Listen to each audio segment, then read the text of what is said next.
அனைவருக்கும் அனைவருக்கும் வணக்கங்க. நான் தேஜஸ்ரீ அஸ்ட்ராலஜிலேருந்து பேசுகிறேங்க. இப்போ வந்துங்க ஒரு சிலர் டவுட் கேட்டாங்க. எப்படின்னா, இந்த நவகிரகங்கள் அமைப்பு எப்படி இருக்கும்ன்ட்டு. இப்போ நான் எழுதியிருக்கேன் பாருங்கள். நவகிரக அமைப்பு இப்படி இருங்க, இப்படி திருப்பிக்கலாம். இருங்க, இப்படி திருப்பிக்கலாம். இப்படி தான் இருக்கும் நவகிரகம். பாருங்கள், இப்படி வச்சுக்கலாம். இப்படி தான் நவகிரகங்கள் உட்காந்துருக்கும் எங்கள் கோவிலில். எப்படின்னு பாருங்கள், விளக்கமாக சொல்கிறேன். சனி பகவான் இங்கே இருக்குங்களா, மேற்கு, இது மேற்கு பக்கங்க. சனி பகவான் இங்கே உட்காந்துருப்பார். கேது இங்கே, ராகு உட்காந்துருப்பாருங்க. இங்கே ராகு. இப்போ புரியும் ஈஸியாக. இங்கே தான் ஃபஸ்ட்டு நீங்கள் ரொம்ப தெரியாத குழப்பிக்கிறவங்களுக்கு இதை பார்த்துக்குங்க. சனி பகவான் எல்லாத்துக்குமே தெரியுங்க. கிழக்கு பக்கங்க, இங்கே சுக்கிரன் உட்காந்துருக்காரு. ஒவ்வொரு கடவுள் தெரியாமையே வணங்கிட்டு இருக்காங்க. அதனால் சொல்கிறேங்க, சுக்கிரனுங்க நடுவில் இருப்பார். முதல் கிழக்கு பக்கத்தில் நடுவில் இருக்கிறது தான் சுக்கிரன். இது சந்திரனுங்க. சந்திரன் 2.25 நாள் இருப்பார் கோச்சாரத்தில். அதை எழுதிட்டேங்க. அவருக்கு தித்திப்புங்க.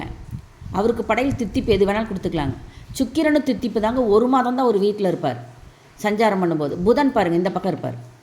இங்கே தான் குரு பாருங்கள். புதன் 1 மாதங்க உப்பு. அவருக்கு உவர்ப்பு உப்புங்க. உப்பு கூட 2 அள்ளி வச்சு கூட வணங்கலாங்க. அடுத்து குரு. எல்லோரும் போய் சிவன் கோயிலில் தட்சிணாமூர்த்தி வணங்குறீங்க. இங்கே தான் குரு இருக்கிறாரு. இப்போ புரியுதுங்களா? இங்கே சனி பகவான் இங்கே இருப்பார். வடக்கு பக்கம் நடுவில் இருக்கிறது தான் குரு. 1 வருடம் இருப்பாருங்க. அவருக்கும் தித்திப்பு தான். புரியுதுங்களா? இது இவருக்கு நம்பர் 3ங்க. இதெல்லாம் அதிர்ஷ்ட நம்பர். எல்லாம் ஒரே இதிலே வந்துடுது பாருங்கள் ஈஸியாக. 1 வருடம் இருப்பார். 3ஆம் நம்பருங்க இவருக்கு. அதிர்ஷ்ட நம்பர் குரு இருக்கிறீங்களா 3 தேர்ந்தெடுத்துக்கலாம். புதன்னா 5ங்க. சுக்கிரன்னா 6ங்க. சந்திரன்னா 2ஆம் நம்பருங்க. பாருங்கள், அப்படியே குறுக்கு ஆப்போசிட்டில் தெற்கில் தெற்கு நோக்கி இருப்பவர் செவ்வாய். அவருக்கு நம்பர் 9ங்க. செவ்வாய்க்கு தெற்கு பக்கம் நடுவில் இருப்பார். இங்கே பாருங்கள், சந்திரனுக்கும் ராகுக்கும் நடுவில் இருக்க தெற்கு பக்கமாக செவ்வாய் இருப்பார். அவர் ஒரு வீட்டில் 1.5 மாதம் இருப்பாருங்க. இவருக்கு துவர்ப்புங்க. இது ராகு 1.5 வருடம் இருப்பார். 4ஆம் நம்பருங்க ராகுக்கு. குருக்கு 3, ராகுக்கு 4ங்க. புளிப்பு சுவை இவருக்கு. இது சனி 2.5 வருடம் இருப்பார் ஒரு வீட்டில். 8ஆம் நம்பருங்க. சனினா 8, கைப்பு. கேது 1.5 வருடம் இருப்பாருங்க. அதுக்கு கேதுக்கு 7ஆம் நம்பருங்க. புளிப்பு. இவருக்கு புளிப்புங்க. கேதுக்கு புளிப்பு, ராகுக்கும் புளிப்பு தான். இப்போ ஈஸியாக புரிஞ்சு. ராகு எதுக்கு புளிப்பு தாங்க. ராகுக்கு எதுக்கு புளிப்புங்க. சனிக்கு கைப்புங்க. நடுவில் இருப்பார் பாருங்க.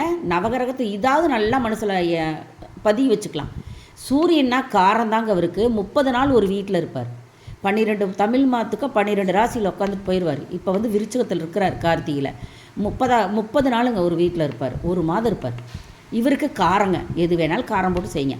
இதுதான் நவகிரகங்கள். இப்படி தாங்க இருக்கும்.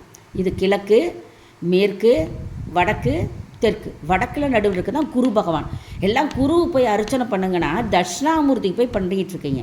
சிவன் ஆலயத்தில் தெற்கு புறமாக இருக்கிறது நான் தட்சிணாமூர்த்திங்க. ஒரு சிலர் தெரியாதவங்களுக்கு இந்த பதிவுங்க. அடுத்தது இது. இப்போ பாருங்கள், சூரியன்னா எருக்கு வச்சு வழிபடலாங்க. நேரஞ்செரியும் எருக்கு வச்சு, அது ஆண் கிரகங்க. சந்திரன் முறுக்கு வச்சு வழிபடலாம், பெண் கிரகங்க. செவ்வாய் கருங்காலி. செவ்வாய் இருக்கிறவங்களுக்கெல்லாம் ஆட்சி கருங்காலி போடலாங்க. மற்றவங்களாம் போடக்கூடாது. செவ்வாய் கருங்காலி ஆண்க. செவ்வாய். புதன் நாயுருவிங்க. அழிகிரகம். மதில் மேலே போன மாதிரி எப்படி வேணால் தவுவார். வியாழன் அரசு. அரசுனா அரசு மரங்க. ஆண். வியாழன்னா குருனா ஆண் தான். வெள்ளி பெண்ணுங்க. அத்தி மரம். சனி வன்னி மரங்க. சனிக்கு வன்னி மரம். அழிகிரகம். எதது அழி? புதன் அழி, சனி அழிங்க. கேது அழிகிரகம். ராகு அருகுங்க. பெண்ணு. ராகுனா பெண்ணு. கேதுனா தர்பை புல். அழிகிரகம். இது தாங்க. இது ஏதாவது கான்டாக்ட் பண்ணுறேன். இதுதாங்க என் நம்பர். நன்றி, சுபங்க. இது உங்களுக்கு ரொம்ப பயன்படுங்க. ஒரு சிலர் கிரகங்கள் எதுவுமே தெரியாமல் வழிபட்டு வராங்க. குரு பகவான் தான் அதிகமாக கேட்டீங்க. இதுதான் குரு பகவான். இங்கே இருக்குது பாருங்கள். இங்கே கேது, இந்த பக்கம் பாருங்கள். கேது இந்த பக்கம், ராகு நடுவில் தான் இங்கே இருக்குது பாருங்கள். குரு பகவான் இங்கே இருக்கிறாரு.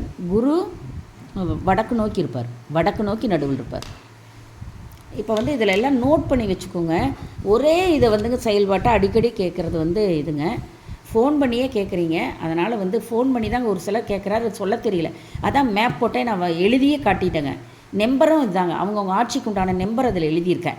குருவா 3ஆம் நம்பருங்க. இதுலேயே இருக்குது நம்பரு. நன்றி, வணக்கம், சுபங்க.